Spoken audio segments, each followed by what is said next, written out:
You know that feeling? You walk through the door, maybe after a long day, and suddenly there's this furry blur just launching itself at you. Oh, yeah. Tail going Oh, crazy. like a metronome gone wild, right. And all the excited yips, maybe that full body wiggle that nearly takes you out at the knees. Mm. And you have to wonder sometimes, is that real, like, love? Or just, a very, very enthusiastic reminder that it's dinner time. It's a great question. Mhm. It really gets to the heart of this incredible bond we have with dogs. But what if I told you the science is increasingly saying yes? Really? Yes, absolutely, that they feel something very much like love, and we actually have the research now to back that up. Okay, that's fascinating. So today on the deep dive, we're going to really get into that. How do dogs actually show affection? We'll look at the chemistry, what's happening in their brains. And the body language, the subtle stuff, maybe the not so subtle stuff too. Exactly. Mhm. And also how we fit in, how our actions shape this whole thing. It's a two-way street. Right. And where did we pull all this information from for this deep dive? It's a pretty wide range, actually. Yeah. We looked at insights from veterinarians, leading animal behaviorists, some really cutting-edge scientific studies using things like fMRI, Wow, okay. and also just tons of real-world experiences, what owners share about their own dogs. Okay, great. So our mission today, basically give you a shortcut to really getting the depth of your dog's feelings, maybe some aha moments about your own furry friend. And hopefully reveal some perhaps surprising facts about why this whole human-dog thing is just so unique, so special. Sounds good. Let's jump in. Now, I know for a long time the scientific world was a bit maybe hesitant to use words like love for animals. Oh, absolutely. Very reluctant. They preferred much more clinical terms, Mm. talking about temperament instead of personality or Or positive cognitive biases instead of optimism. I read that somewhere. exactly like that. Very careful language. But that stance, it really has evolved quite a bit. Why is that? What changed? Well, honestly, the evidence just became too hard to ignore. Take, for example, one really groundbreaking MRI study. Okay. It found that dogs process the scent of their familiar human. Well, it triggers the pleasure centers in their brain. Very similar emotional responses to what we see in humans who are, in love. Huh. So it's not just us projecting. Because, I feel like my dog loves me back, but you always wonder. No, it doesn't seem to be just projection. It looks like a genuine biological feedback loop. Think about oxytocin. A love hormone. That's the one. Crucial for parent-infant bonding in humans. Well, research shows that just making eye contact with your dog, petting them, playing with them, Yeah. it causes oxytocin levels to surge. And not just in you, but in your dog too. Wow, and both. In both. And it strengthens that bond. And here's the really cool part. The stronger the bond already is, the more oxytocin gets released the next time you interact. So it's like this upward spiral of affection, chemically speaking. Precisely. A positive feedback loop. It Wow. just keeps deepening that connection. That's incredible. Is it just oxytocin, or are there other things happening in their brains, other chemicals? Yeah, other neurochemicals are definitely involved. Mm. Dopamine, for instance. That's one we associate with reward and pleasure. Okay. Dopamine pathways light up in dogs' brains when they experience positive things. And fMRI imaging has shown activity in a key reward center, the ventral caudate, it's called. Uh-huh. It activates strongly when they get something really desirable, like, say, hot dogs in the study. Huh.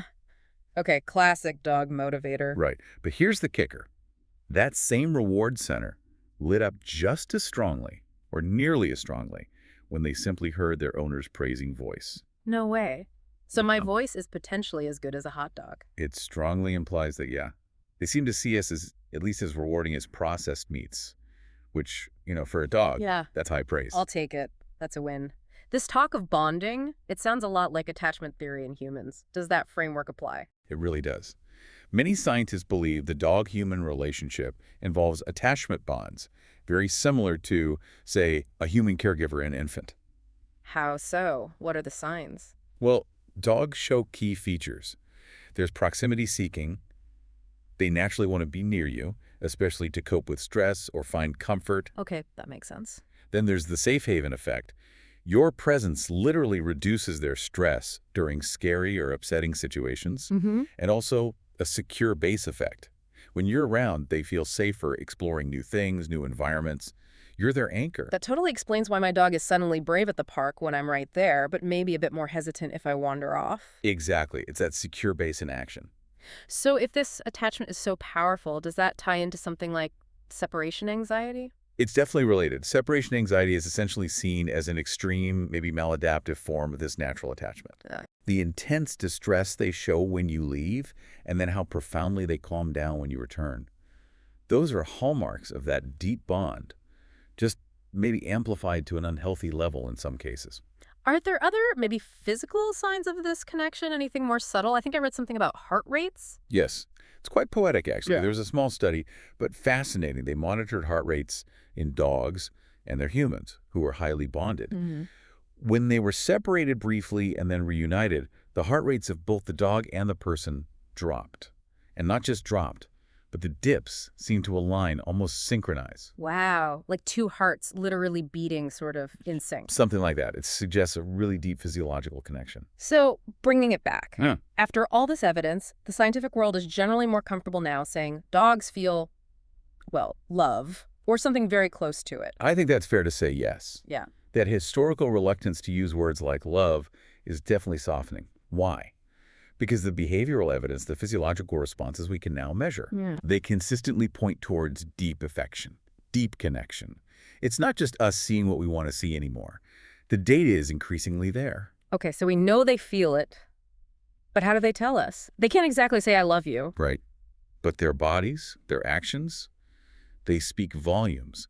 Let's start with maybe the most obvious one, that crazy greeting when you get home. The DoorDash. Exactly. It doesn't matter if you were gone 5 minutes or 5 hours. Right. Right.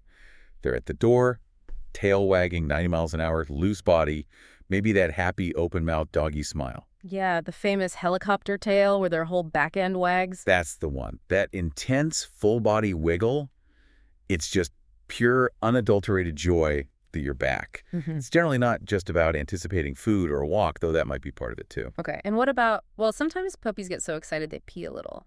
Is that related? It can be, yeah. Especially in young dogs, that little excited pee can simply be a sign of overwhelming happiness and submission. They literally can't contain their excitement. It's not usually a house training issue in that context. Good to know. So it's genuinely, yay, my person is back, not just, where's the kibble? Mostly, yes. Now, what about eye contact? That feels like such a human thing, connecting through a gaze. Yeah, does that mean something for dogs too? It really does. That soft, sustained eye contact. Not a hard stare, that's different, but that soft gaze is a huge sign of trust and love from a dog. And didn't you say earlier it releases oxytocin? Exactly. It triggers that oxytocin release in both of you, literally strengthening the bond just by looking at each other. But you do need to distinguish it from a hard, fixed stare, which can mean fear, stress, or even a warning. Right, the soft eyes. Got it. Okay, Yeah. my dog is basically my shadow. I mean, seriously, bathroom trips are not sacred. You were definitely not alone there. Is that affection or just weirdly clingy? It's actually a huge compliment. Following you around, being your little shadow, it's a massive sign of love, trust, and feeling safe with you. Yeah, it's part of their natural social drive. Scientists call it allellomimetic behavior. Basically, sticking with the group, learning from the leader that's you. Okay, but the bathroom. Why? Well, partly curiosity. To a dog, a bathroom is full of fascinating smells, and they don't have our concept of privacy.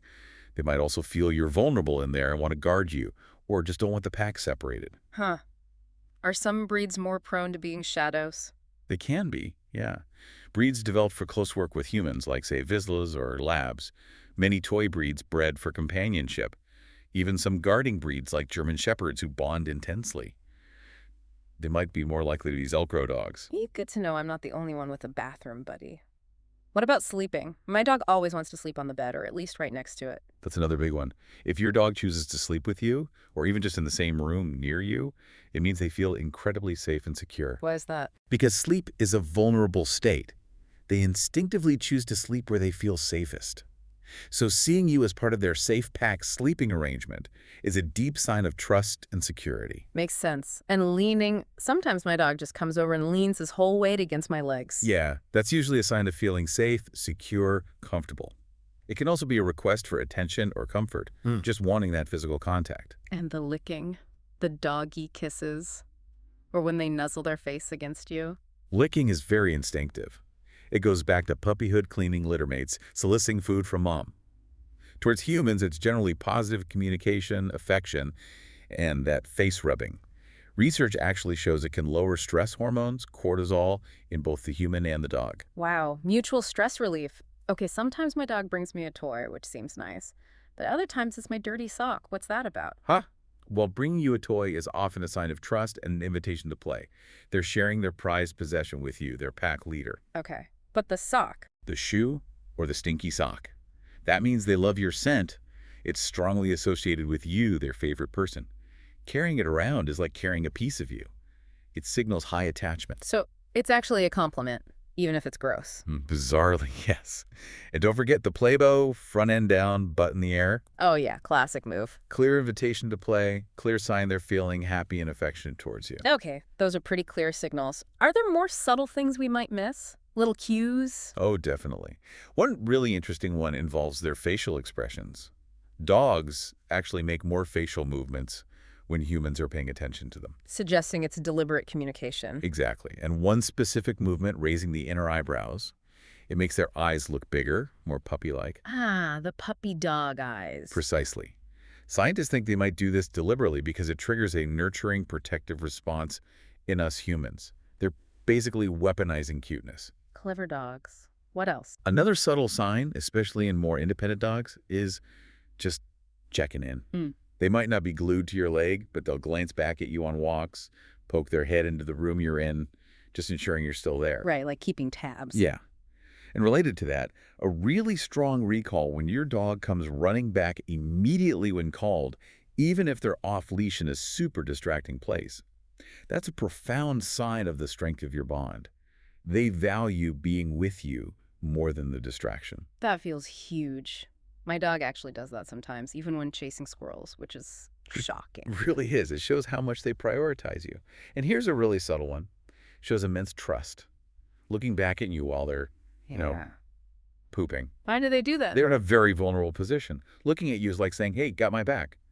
They trust you to be their lookout. Wow, okay.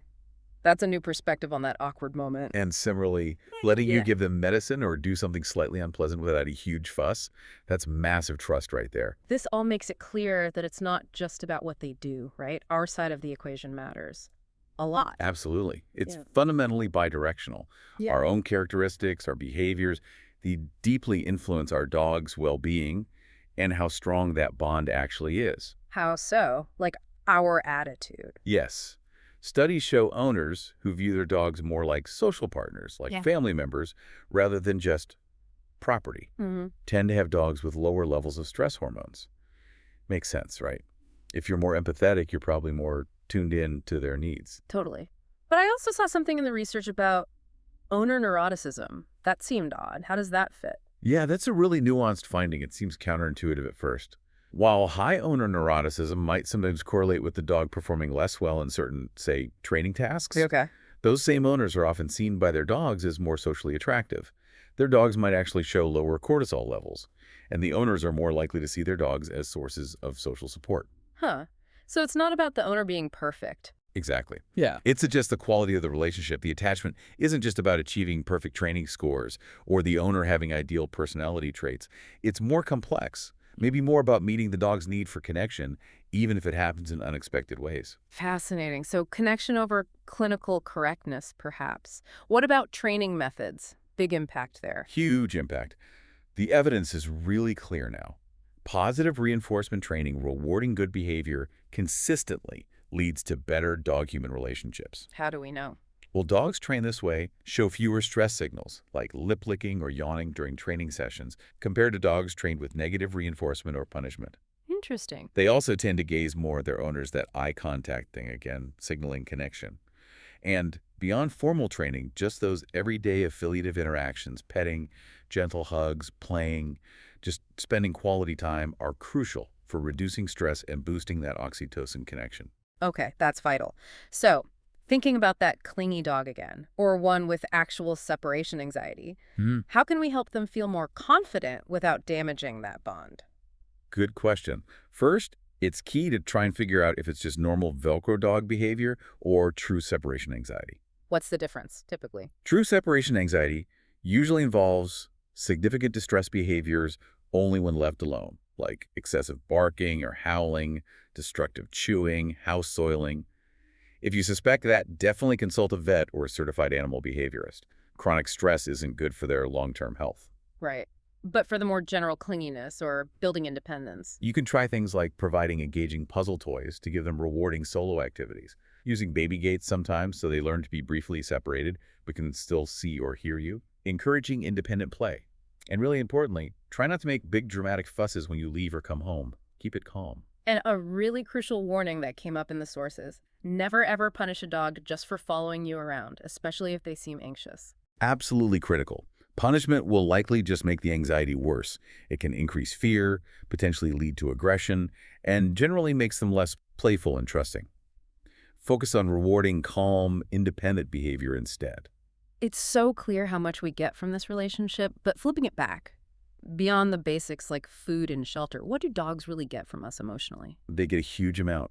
We are their primary source of emotional fulfillment. Yeah. That secure attachment figure, their feeling of safety. We help them navigate the world, cope with stress. We are essentially their family, their pack. And for us humans, we know it feels good, but what are the proven benefits? Beyond just, companionship. Oh, the benefits are well documented. Yeah. Interacting with dogs can demonstrably decrease our stress hormones, like cortisol. It can lower blood pressure, reduce feelings of loneliness, definitely increase feelings of social support, and just generally boost mood. It's pretty powerful stuff, physiologically and psychologically. So it's way more than just having a furry friend around. Much more. Think about therapy dogs, for example. Their ability to provide comfort in hospitals or nursing homes. It's like they have this innate mindfulness, this calming presence. Yeah. And research shows animals helping kids with ADHD improve focus, or helping children with autism feel calmer and interact more socially. There's this unique, non-judgmental acceptance they offer. And I even saw that surprising finding about fish. It wasn't just dogs and cats. That's right. A study found that having teenagers with type 1 diabetes care for pet fish actually helped them manage their own health better, Oh. because the routine of caring for the fish, feeding them, checking the water, helped reinforce the routine of checking their own blood glucose levels. Oh. It's about the structure and responsibility that caring for another living being can provide. That's amazing. Okay, so we've really dug deep today into this incredible ancient connection between humans and dogs. It seems clear the affection is real, it's deep, and it's backed up by behavior and biology. Absolutely. And the positive impacts ripple out in both directions, benefiting both us and them in profound ways. It's a relationship thousands of years in the making, built on trust, security, and this shared emotional world we're still learning about. So the final thought for you to consider.